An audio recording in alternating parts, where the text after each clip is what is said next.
হ্যাঁ, আমি আজকে একটা ডিউ লেটার মাননীয় মুখ্যমন্ত্রীর কাছে লিখেছি।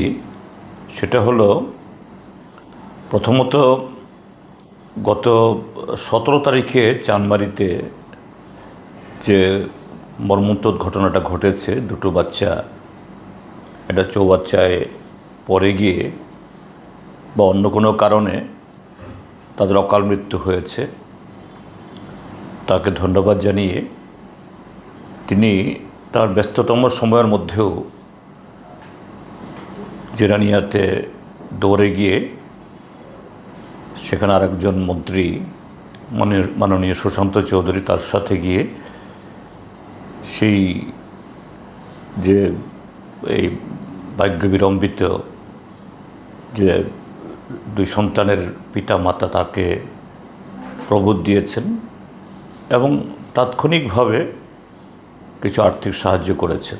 যদিও দুইটা সন্তানের যে এত বিশাল যে বিয়োগের পর যে কোনো অঙ্কের টাকা বা সেরকম সাহায্য, এটা সমুদ্রে এটা এটা এই মানে বালুকা মানে একটা কণা ফেলার মতো, সন্তানের বিনিময়ে কিছু হয় না।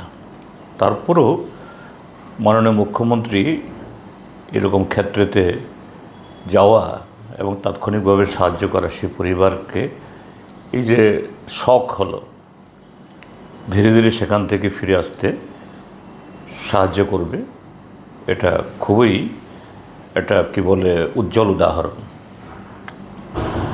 আমি সেই ঘটনাটা উল্লেখ করে সেখানে আরও বলেছি, পরদিন 18 তারিখে সেখানে গেছি, সেখানকার পাবলিকদের যে মধ্যে এটা নানা ধরনের সন্দেহ কাজ করছে।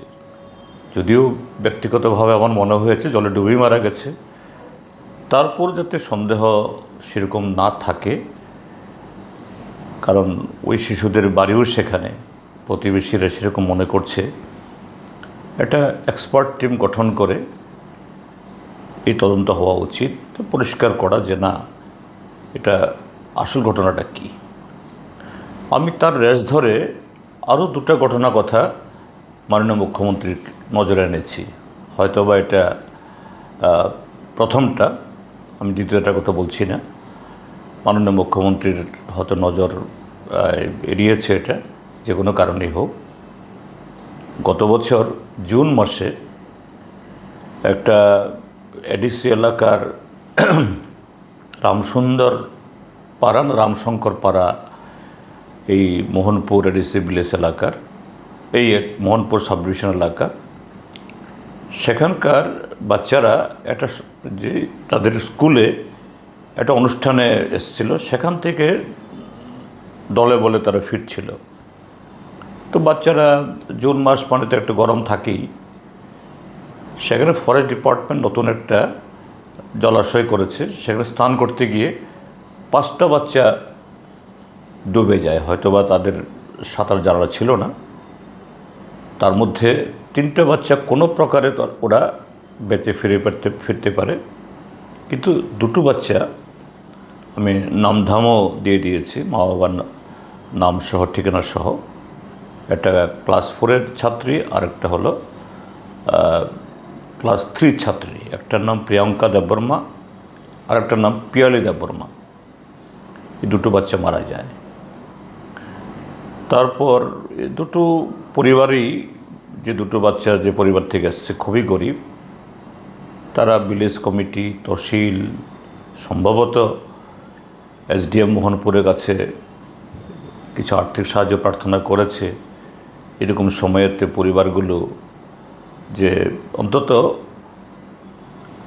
ফাইন্যান্সিয়াল একটু হেল্প পেলে একটু হলেও এদের এই মানসিক যে অবস্থা থেকে ফিরে আসার জন্য একটা জোর পায়। কিন্তু প্রায় 1 বছর হতে চলল, এক কপর্দগও কি এডিসি কি রাজ্য সরকারের কোনো জায়গা থেকে তারা সাহায্য পায়নি। তারপর দ্বিতীয় ঘটনা,